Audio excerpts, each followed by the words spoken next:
Hey, hello, how are you? This is a show for everyone else. Instead of going after top 1% of the world, we dedicate this podcast to celebrate the lives of the unsung heroes and self-made artists.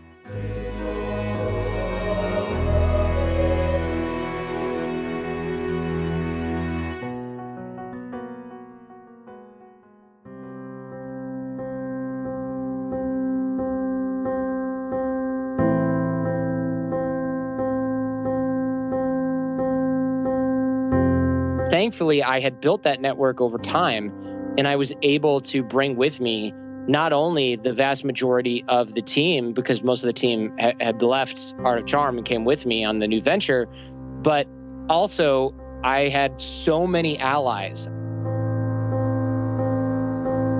Half the time, you're fighting, and the answer you get is, sorry, I can't even do this. Sorry, I can't do this. And that's actually totally fine. It's not about getting a yes, it's getting a definitive answer. And even when you get a no, is it a no or a not yet? You know, it's a really interesting situation. And the problem is you have to consistently get those warm intros and then, constantly sell it. I love the conversations. I love teaching the audience these networking, outreach, personal development, body language, neuroscience, tips, tricks, hacks. So I get to have conversations with great people, keep them interesting, and influence people to actually improve their lives. Every interview of the Jordan Harbinger Show, we have worksheets, and the worksheets have the takeaways from the guests so that the audience can listen in their car. They don't have to stop and take notes. You can be at the gym, you can listen, and then later on you go get the worksheet, you fill it out or you go through it mentally, and you get the major takeaways. I'm creating products that my audience wants. I'm not creating an audience for my products. So I'm creating the audience first based on what I love talking about, doing and discussing and teaching. And then I'm creating products that that audience wants and needs.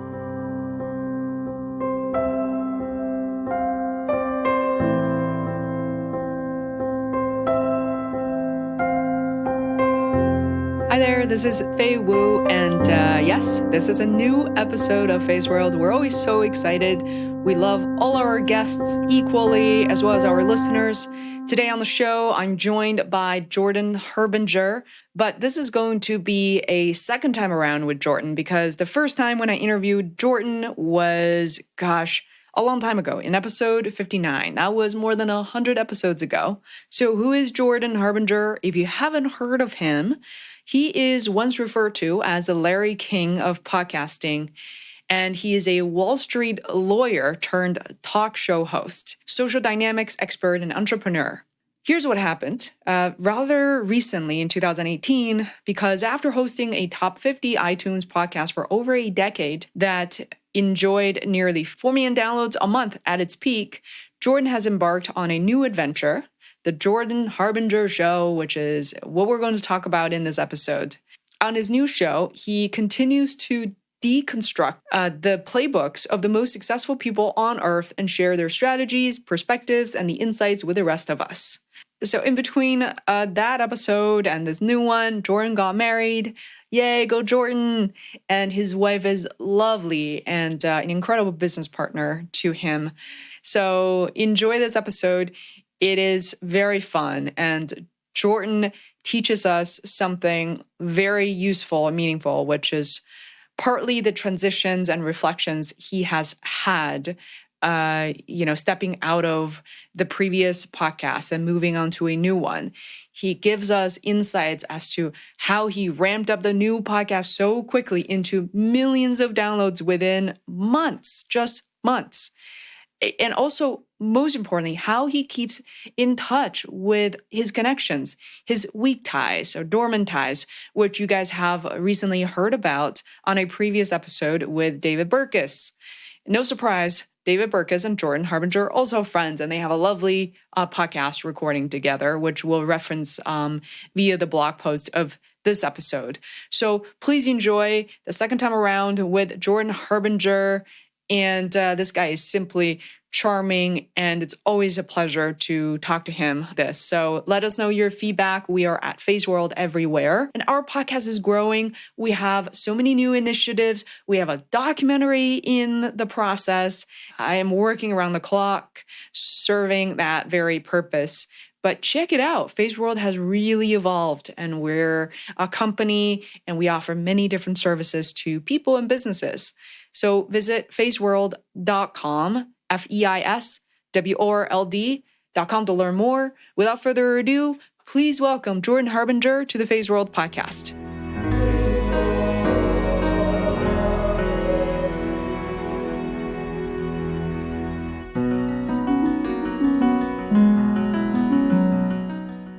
I think what you're doing right now, Jordan, it's just phenomenal. I think we rather not see the art of charm kind of lead without you. But what you're doing is not only difficult, but interesting. It's not about staying at the top, but how one will go back to the top. And you're doing that so phenomenally quickly. What I'm interested in knowing is your journey, I think, in the past 6 months or so, going from the absolutely top 50 show, The Art of Charm, to starting something brand new on your own, the Jordan Harbinger show, in such a short period of time. I think what people can really learn from your experience is not only to stay at the top, but when a platform is taken away from you, how you could be so resilient to go back to the top. I want you to share some of your experience there and learnings. Sure. So what I found was that thank goodness I was practicing what I preach, if I can say it like that. What I mean is I was building relationships for the past 10 plus years, practicing a lot of the concepts that I teach on the Jordan Harbinger show and at Advanced Human Dynamics about giving without the expectation of anything in return, helping other people, introducing people to each other, keeping people engaged, managing my relationships in a very sort of deliberate way. That stuff it just turned out to be so key because when you find yourself on the outside of your company or your organization, the only real chance that you have, you bring with you your talent, if you have any, which I'm not sure that I do. You bring together your work ethic, but great, you're starting from zero. So what are you going to do about that?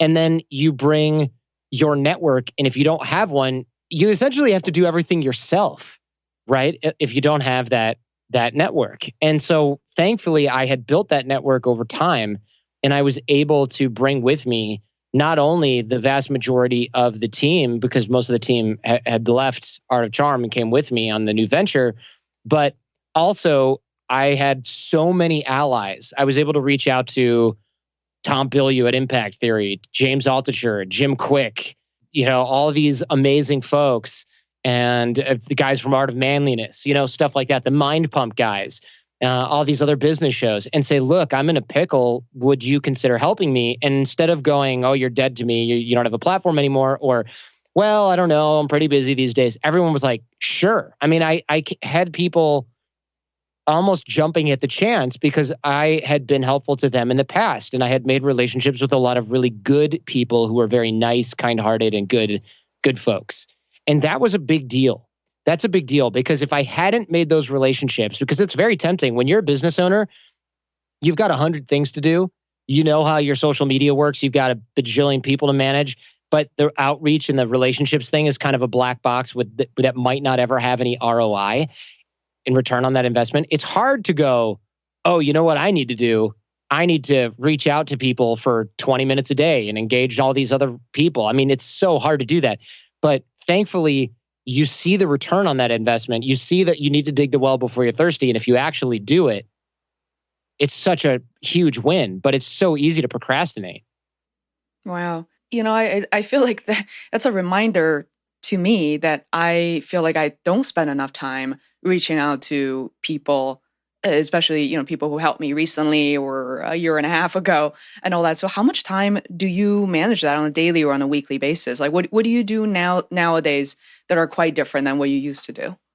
Yeah, what I do is every day every Monday, first of all, I'm consistently I spend like an hour, hour and a half. I go through Contactually, which is, to introduce your listeners to this if they don't know about it already, it's a CRM, but it's for relationships. And essentially you put in people's contact information, how often you want to be in touch with them. And it reminds you, hey, you haven't talked with Faye in 90 days. Oh, hey, you haven't talked with Jocko Willink in 60 days.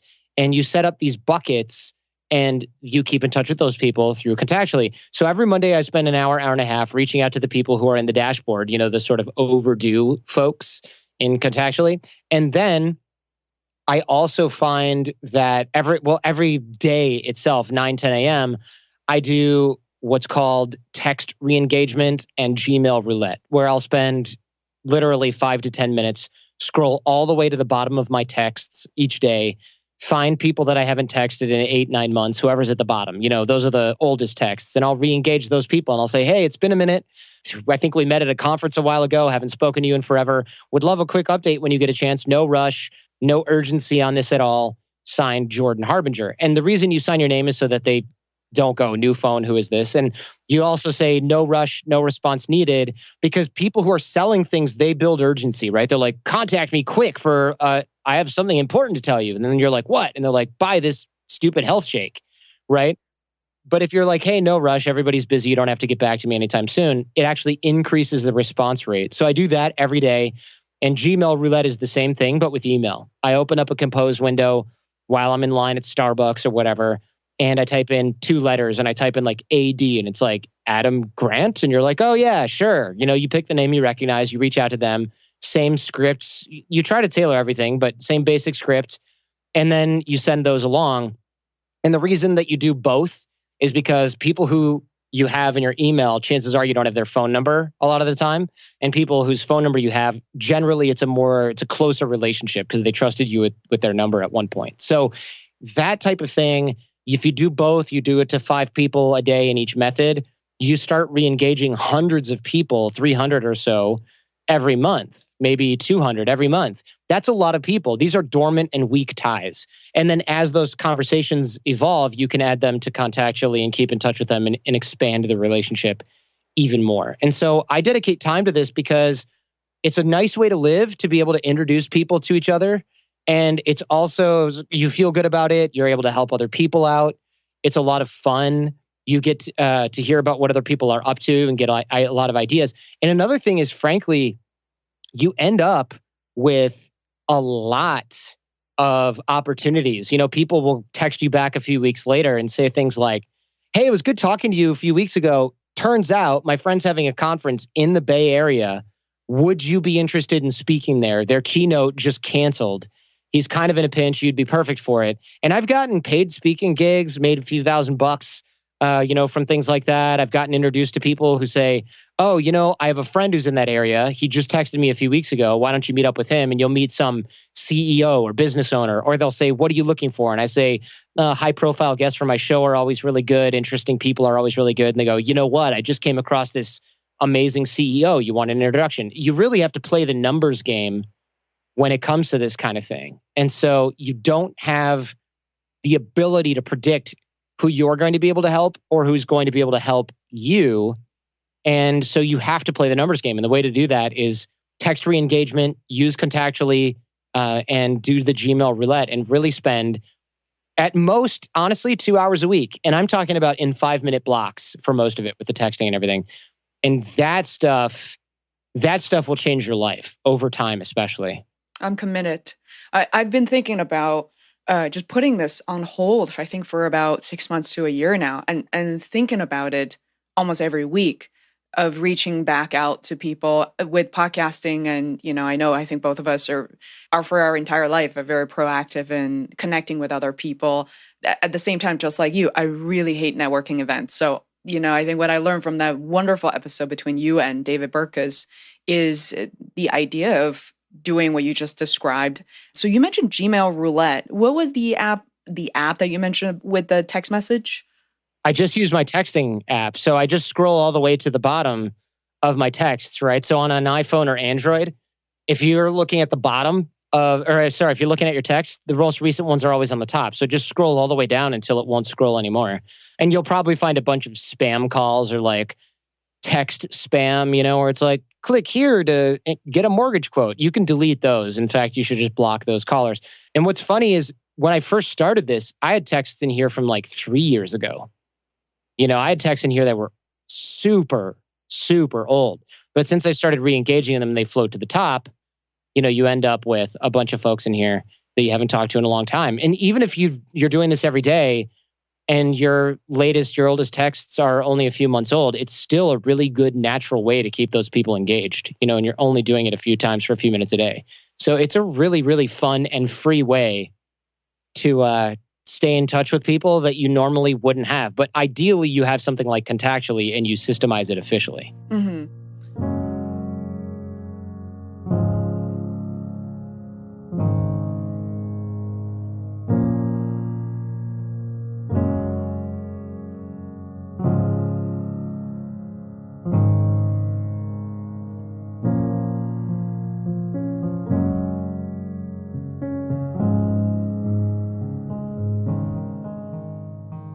That's so fascinating. I don't know. I try to imagine all the conversations that will happen, all the ideas that will spark.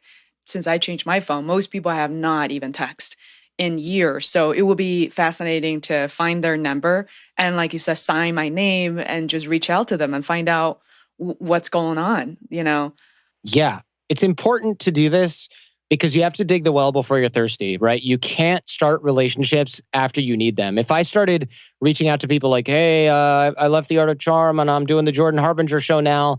Can you help me do this? I would have probably had some people say yes, but most of the people that I was talking to, it was like, hey, I talked to you 3 months ago. This is what happened. And they were like, oh my gosh. So it was like calling a friend and telling them what happened. It wasn't, hey, random stranger who doesn't have my number saved, I have this thing that happened. It was really easy for me to reach out. It wasn't awkward. Yes, it was vulnerable, but it wasn't awkward. And so I also recommend that people right now, if you're not reaching out to these weaker or dormant ties, I have an exercise called layoff lifelines. So imagine you get laid off from your job today, you get fired, you get laid off, your company implodes if you're self-employed. Who are the 10 or 15 people you'd contact to solicit advice on what to do next? So make that list of 10 to 15 people. You're just getting advice. It's not like who would you call to get some money? Like, and your parents don't count or whatever. Make that list and then reach out to those people now when you don't have an agenda and when you don't need anything specifically, because that's not awkward. You reach out to your college professor, you can say, hey, I realize I've done just a terrible job of keeping in touch with people over the years. I have you on this list of people that really made an impact on me. I'd love an update on what you're doing. Here's what I'm doing, et cetera, et cetera. That's a whole lot different than, hey, I haven't talked to you. You made an impact on me in college. Can I have a job at this company that you advise? Right? That's totally, totally different. So this exercise gets momentum going. It ends the cycle of procrastination because, again, you have 100 things to do as a business owner or an entrepreneur or just an individual. This is one of those like, well, I don't know exactly what I would do or say or who I'd even reach out to. This is when you figure that out. Make that list, reach out. This is the one area of your life, or especially of your business, where you can't make up for lost time. By the time you need these relationships, it's too late. The best time to plant a tree was, 100 years ago? The second best time is right now. Start doing that stuff. Yeah, start doing it now. And that's one thing that I did a lot of it when I was working at the old company.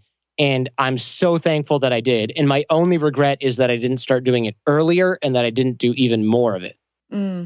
This type of advice is precisely what people need to hear. So many people who now work full time, which I haven't been doing it for the past 3 years now, they don't realize the importance of that. And I almost feel like every time these days I get a call from people who haven't heard from me or who I haven't heard from, it's always about either getting a job and their source of some sort of financial situation they're in. So I love where you're going with this.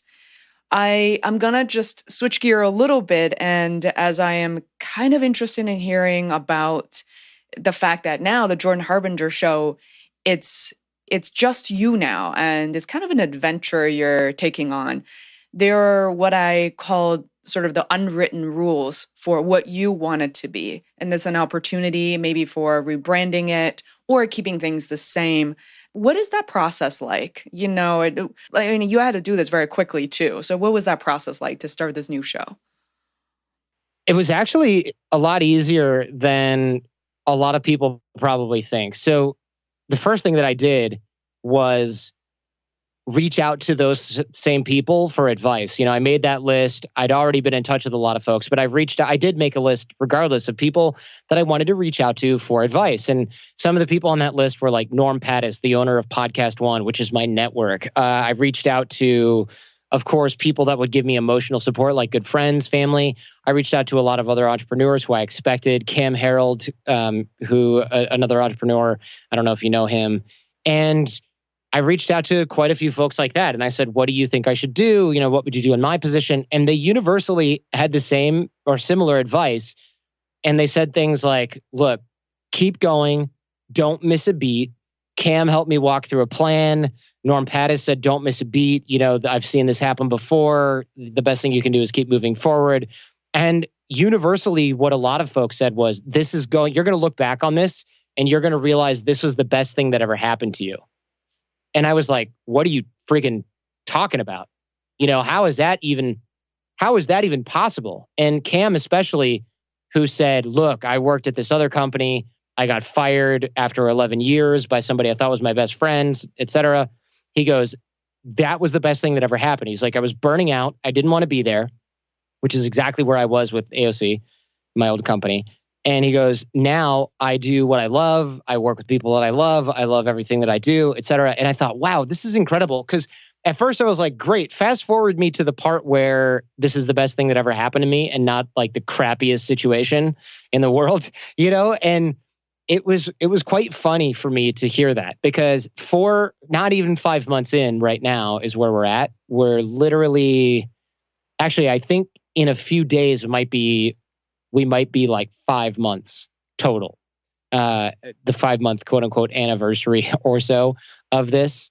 And I'm really starting to see that this probably is actually the best thing that could have happened, because I would never have left the old company voluntarily. I didn't know if I had the guts to do it. The getting was too good. The money was good. A lot of things were working. But I was really unhappy. But it was kind of like, well, I can't start now. I can't start over now. And then this sort of hiccup, the way things shook out, is actually great, because I was able to take the skills, the relationships, the work ethic, of course, everything that I needed. And additionally, I have all these relationships around me, and rebuilding a company in the way that I actually want to rebuild it has just been exciting. I already see the potential for something greater than what I was doing before. The show's growing so fast. And being able to regain that audience, not going to be overnight, but in a year or two, we will definitely be further along than where I was before. And I will be happier and working with people that I really enjoy.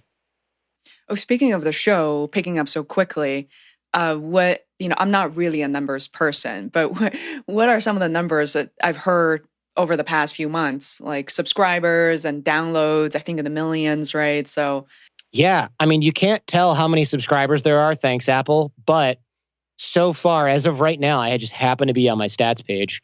By the end of today, or at least in the middle of tomorrow, we will have hit 7 million downloads for the show in the last 5 months, not even.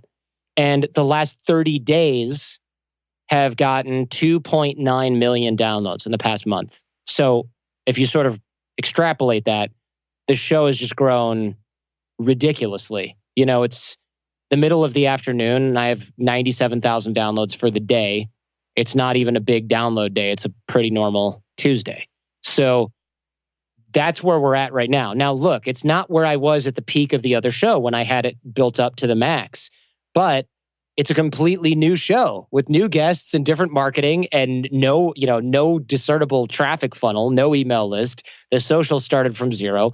Like, these are just the people that have searched and found me or heard me on other shows in the past 4 months, 5 months. So I'm quite happy with that growth curve. Wow. I mean, it's also, I think in a way that there's just feels like a controversy as well, that I think people are off balance and your listeners obviously love you and they will for sure follow you. I think people want to find out what happened. At this point, most people probably do know what happened. And they're sticking around is because the content is so good. And I love where you're going with, I think one of the latest episodes I was listening to tapped into relationships, and that was kind of fascinating, and even though I'm not really in the situation of what I guess the letter or was describing, but you're getting into some of the heavy duty stuff. So to kind of take myself a step back, what are some of the topics and guests that interest you that you're going after at this moment? Sure. So what I'm going after in this particular moment is, let's see. I mean, I've had a lot of really interesting guests, of course, as you know, a lot of really cool people. Barry Katz, who's one of the best talent, I guess you would say, finders, discoverers in America. He discovered Dave Chappelle, Jay Moore, Whitney Cummings, Bill Burr, just all the top comedians, Louis C.K. I had Cal Fussman on recently to discuss. He's just a great interviewer, storyteller. But of course, I also have social scientists and real regular scientists on to talk about things like brain science and focus. And we just have so many interesting folks coming on, including, let's see, I've got Adam Carolla and Dr. Drew coming on the show pretty soon, if you remember them. Senator Barbara Boxer is coming on next week. Ehud Barak, which is random. He used to be the prime minister of Israel, and he founded the Israeli Special Forces, or one of the units, the Sayeret Special Forces. He's coming on the show. So to get a former world leader on the show who is within inches of the peace process in the Middle East is pretty cool. There's also the COO of Facebook is coming on, and let's see. There's so many interesting people. General Hayden, who is the former head of the CIA and NSA, is coming on, and there really, honestly, is just a ton. Dennis Miller, a comedian, he's coming on the show.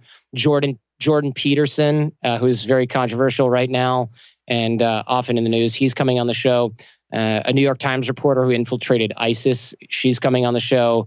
William Shatner from Star Trek, Captain Kirk, coming on the show. Awesome. Yeah, I mean, just next level people, honestly. Just really crazy, fun, and interesting people. And there's more.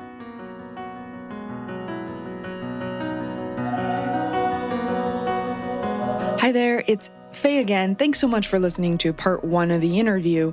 Don't forget there is part 2, and it's available right now because we release 2 parts together every week. If you're on your podcast app, all you have to do is go to your episodes and scroll right up. Part 2 should appear right above part 1. And if you're using a different app like I am, I love Overcast. The way that you will find part 2 is under unplayed episodes, should also be right above part 1.